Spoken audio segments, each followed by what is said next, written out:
मनोज जरांगे पाटील यांचे उपोषण स्थगित, सरकारला 13 जुलैपर्यंतचा अल्टिमेटम।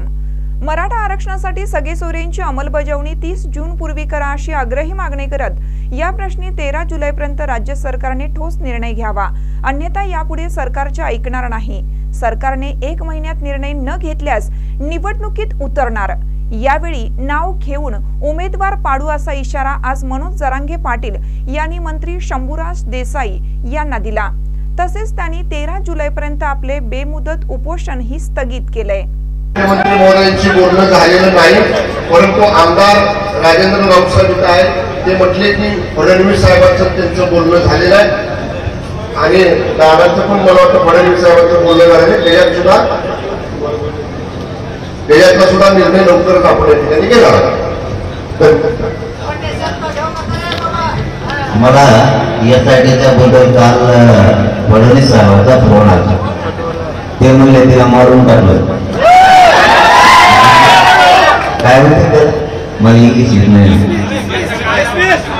ते करून टाकलं, मारून टाकलं म्हणजे ते यासाठी कार्यक्रम लावला तिथं बंद पाडून टाकले, म्हणजे बंद पाडे म्हणले काल। मग आता पाडे का नाही माहित नाही, पण ते रावसाहेबांच्या फोनवर फोन आला। रावसाहेब म्हणजे हे राजेंद्र आमदार रावसाहेब बरं ना, त्यांचा फोनवर आला की ती काम करून टाकलं म्हणजे तिथं। मग आता ऐका नाही, पण तुम्ही काळजी करीत जाऊ नका बरोबर, जाऊ द्या ते यासाठी त्यांना मला मध्ये टाकायचं ना, मला जायचं मध्ये काय। आणि आणखी एक बोलता बोलता राजेसाहेब राहून गेले, याच्यासाठी महत्वाचा आहे विषय की हे आंदोलन 10 महिन्याला सुरू आहे।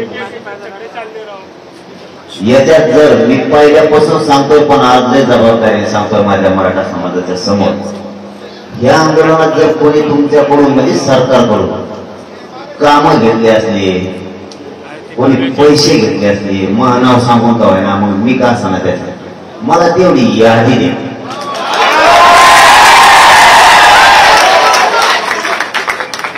हे आंदोलन गोरगरीब मराठ्यांचा कर्तव्य त्यांना मोठं व्हायसाठी नाही, माया कानावर 100 कोटीचा आकडा, मी लय जबाबदारीने शब्द सांगतोय। मग वेळ आली ना, मी फोन म्हणला त्या माणसाचं नाव सुद्धा घेत असतो, घेऊ माणूस फोनवर म्हणणार, मग त्याची चौकशी करायची असली तर करा, तू म्हणलाय कसं त्याला। जर याच्यात कोणी कमी नसेल, मग त्यात मी बी असलो तरी सुटते, मी असलो तरी सुटते नाही, माझ्या शेजारचा असला तरी सुटते नाही। मला खूप गोष्टी ऐकायला मिळाल्या, माया गरिबाचं चांगलं व्हावं म्हणून हे आंदोलन ही। आणि कोणीतरी पुढं म्हणून नाव सांगून जर कोणी सांगितलं हे काम करा, की बदली करा, किंवा हे 10 लाखाचं ग्रामपंचायतला द्या, 40 कोटीचं समृद्धीचं द्या,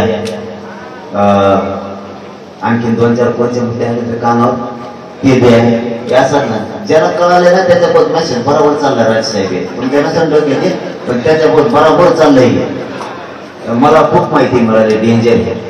मग हे जर असं, त्याला मात्र मराठ्यांचं कर्तव्य मोठं नका होणं, त्याच्या कष्टावर त्याने व्हावं, आमचं काय म्हणणार। पण माझ्या गोरगरीब लेकरांचं आंदोलन मोडून त्यांना मोठं व्हायचं हे कुठाने नको। आणि ते पत्रकार परिषदा तुमच्या आलो पण काही जण बरेच जण गेले, ते एकदा थांबवा, तुमच्या हातात लय बरं मुंबई काही कोणी बी आमच्या त्यात थोडी दे, मुंबईत नेऊन बशी देत, त्यांना तिकडे गुलाबजाम खाऊ घाली दे, ते आमचे खबाखब बोलत आहे ते सरकारचे कोण त्यांना हे करत ते थांबवा। आता हे राजेसाहेब आणि आले तर आपण आमरण उपोषण हे स्थगित करतोय। आपल्या आई बहिणींनाही काही मार लागला होता राजसाहेबांच्या, त्यांच्या हाताने आपण ते पाणी घेऊ, पण एक महत्वाचं सांगत राहिले ते ऐका, अण्णा ऐका रे रे। आता शक्यतो मला असं वाटतं हे आंदोलन आपण एक कमी याच्यात करावं, या गावाला त्रास होता कामा नाही, हे माझं प्रामाणिक म्हणणं आहे। ऐका बरं का सगळेजण, काय ते नंतर वाजला, हे गाव पवित्र झालं आंदोलनासाठी। एक आणखीन मिनिट मुद्दाम घेतो तुमचा जास्तीचा, हे गाव पवित्र मानलं जात आहे मराठा समाजात राज्यात। याला जाणून बसून काही जण कलंकित करते, जरा काही भावना समजून घेत जा, मला हट्ट नका गरज इथंच करायचं।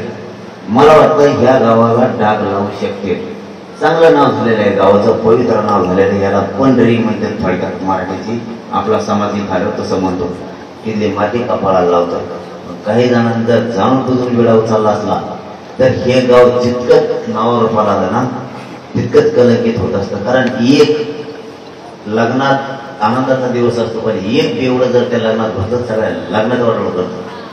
तसं हे गाव पवित्र झालेलं आहे. एका दूषित माणसानं जर ठरवलं की आडत चालायचं तर आडत चालून ते कार्यक्रम होत असतो.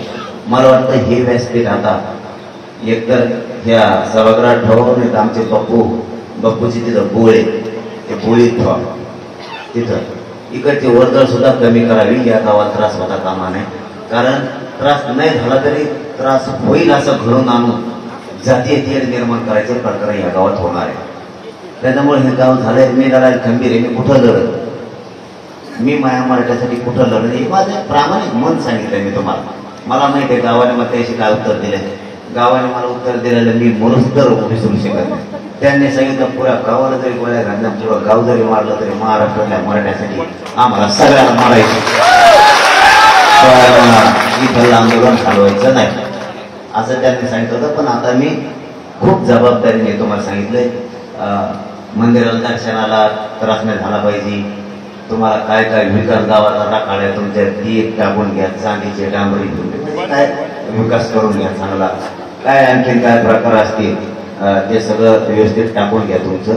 आमचं आंदोलन एका कोपऱ्यात जाईल, चाललं नाही चाललं त्याची बी काही अडचण नाही. आता आंदोलन चालून तरी काय करायचं, शंभराचे देसाई साहेब ते आपल्याला आरक्षण देते, चांगला आंदोलनाचा विषय नाही दिलं तर आपण सत्तेत जाऊन आपण घेऊ, नाही तर आपण सत्तेत नाही जायचं नाव घेऊन पुरे पडून टाकायचे. पाडण्यात लय मोठा विषय. आता नाही का चावले का तुम्ही इथं सध्या स्थगित आपण हे केलेलं आहे. इथं साखळी चलवून देऊ, फक्त हे छोटस हे ठेवू. गाववाल्याची इच्छा असली तर, नसलं तर पुढचा निर्णय आपण नंतर घेऊ, एक दोन दिवसांनी. पण शक्यतो आता अंतर्वलीतला विषय थांबवावाच असं मला वाटतं. आपण मग स्थलांतर का पुढं करणं आहे ना, पण हे डाग लागू नये.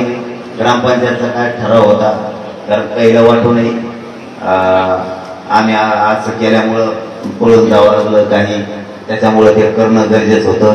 आणि याच्यात सगळ्यात जास्त आपल्या दिलीपराव तकणे साहेब विसरू नका, मराठीच्या लोकांना लक्षात असू द्या, विसरू नका त्या माणसाला. तेव्हा माणूस ओबीसीचा असून सुद्धा खंबीर आपल्या बाजूने उभा राहायला.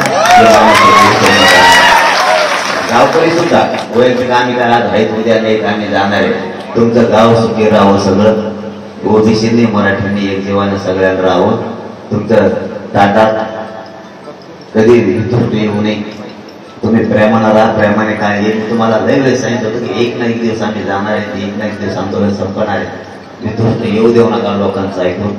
परंतु शेवटी जे व्हायला नको होतं ते घडून आणलं, ते दुसऱ्याने आणायला पाहिजे होते रे. मग त्याला सांगितलं असता काच का, तर ते आता आपलेच जातं आपलेच होत अशा गोष्टी. त्याच्यामुळं ते झाला गेला विषय मराठ्यांनी सोडून द्या.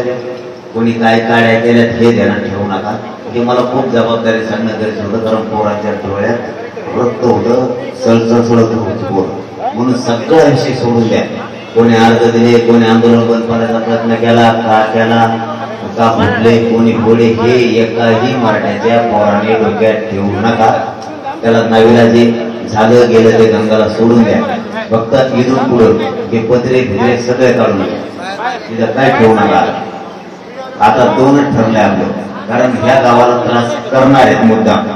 म्हणून मी ज्यावेळेस सांगून टाक ते मुद्दाम घडून आणणार आहेत. त्या गावात जाते त्या गावाला निवेदन द्यायला होते, त्या गावात जाते त्या गावाला निवेदन द्यायला होते. म्हणजे या गावाचं पावित्र्य जाऊन याच्या पाठीमागचा हे उद्देश. शेवटी गावाचा निर्णय तुमचा काय निर्णय असेल ते तुम्ही घ्या. ते ठराव पण फक्त या आंदोलन आणि या उपोषणापुरताच होता. इथून पुढे त्याचा काही संबंध नसणार आहे. गावातल्या 900 950 मराठा आणि ओबीसींनी मिळून सह्या दिल्या होत्या की आंदोलन इथंच होणार आहे, बंद नाही होणार. त्यांचंही मनापासून कौतुक करतो ज्यांनी सह्या दिल्या होत्या त्यांचं सगळ्यांचं आणि ठरावाच्या सगळ्या मेंबरचं पण. आता मात्र हे इथं काय करायचं आहे, विकास काय करायचा आहे, तुमचं काम चालू द्या. कारण आंतरवाडीत दुर्मिळी येणं जाणं राहू द्या, कारण आपल्याला पुढचे 2 कामं करायचे. मला तर 99% सांगतो, राजेसाहेब पडल्यामुळे हे आरक्षण मिळालेलं नाही. आता आंदोलन सुरू राहिले का नाही राहिले, नाही पडले तर मला तिथून पुढे बंद करणं हे तरी आंदोलन करायचं नाही. कारण तुम्ही सगळे मला तिकडे दोघीत नाही राजकारणात, त्याच्यामुळे तिकडचे फाईट करणंच हे केव्हा तरी होणारच होत. त्यापेक्षा आपलं इथलं आंदोलन दुसरीकडे स्थलांतर करायचं का काय करायचं याच्यावर नंतर बघू आपण. नंतरचा तो वेगळा विषय, तो आजचा विषय नाही. ते गाव ठरविते, गावकरी बसते. फक्त एकच, या गावातल्या सगळ्या ओबीसींनी मराठ्यांनी 10 महिने खंबीर साथ दिलेली, त्यांचा मनापासून आभार. एकमेकाचे दुरावे सोडून द्या, तुमचे दुभागले असतील ते सोडून द्या, कोणाचं मन किंवा मतभेद झाले असले तर ते सोडून द्या मोठ्या मनानं. आणि एक जीवन आपण शेजारी पाजारी एकमेकाच्या शिवाचे, एकमेकाच्या बांधावर आपल्या जायचंय, एकमेकाच्या पाईपलाईन आपली जायच्या. तुम्ही जरी आमच्या विरोधात अर्ज दिला आंदोलन बंद करावं म्हणून, तरी तुमच्या पाईपलाईन आमच्या वावरातून आहेत तरी आम्ही काढले. आणि त्याने आम्ही कलेक्टरला सांगून म्हणलं असं ते उचलतो होता सगळं इथं. आम्ही तसे वागणारे मराठी नाही. त्याच्यामुळं आपण मतभेद सगळ्यांनी सोडून द्या, सगळे विषय सोडून द्या. पुण्या गोविंदानं जसा दिवाळीचा सण असतो तसं अंतर्वालीतल्या सगळ्या बांधवांना प्रेमाने इथून पुढं वागावं ही विनंती करतो सगळ्यांना. आणि मनापासून आभार. शंभूराजे देसाई सरांचाही खूप खूप आभार. आपण आता सर राजे म्हणले तसं करू. हा उपोषण आज स्थगित केलंय, मात्र ते रेग्युलर सगळे उपोषणांना पलीकडे सुरू आहे. आणि मला वाटतं उद्यापासून कीर्तन सुद्धा सगळे बंद करावे उद्यापासून, कारण कीर्तनाचा काही जणांना खूप त्रास होतोय. नीटला पोरं शिकत आहेत पुढं, आता त्यांचे काय आता नीट लिहायची तरी शिकत आहेत. ते म्हणले वरतोय जाता येत आणि शाळेत जाताना गाड्या अडतात. ऍडमिशन सोडून तरी याचे कोणते लेकर अडत होते कोणाला माहिती जाते, तेवढंच नाही तरी पण तेवढं म्हणून पाहिजे. त्यामुळे ते विषय सोडून गेला. आता आम्ही सगळ्यांनी आजपासून आमच्या मनात गावातल्या एकाही माणसाविषयी द्वेष भावना नाही, परिसरातल्या एकाही माणसाविषयी आमच्या मनात अजिबात राग नाही. आजपासून ओबीसी मराठा हा वाद राजेसाहेबांसमोर सांगतो आमच्या डोक्यातून पूर्ण आजपासून निघा, त्यांनी सोडून द्यावा. सगळ्यांना धन्यवाद.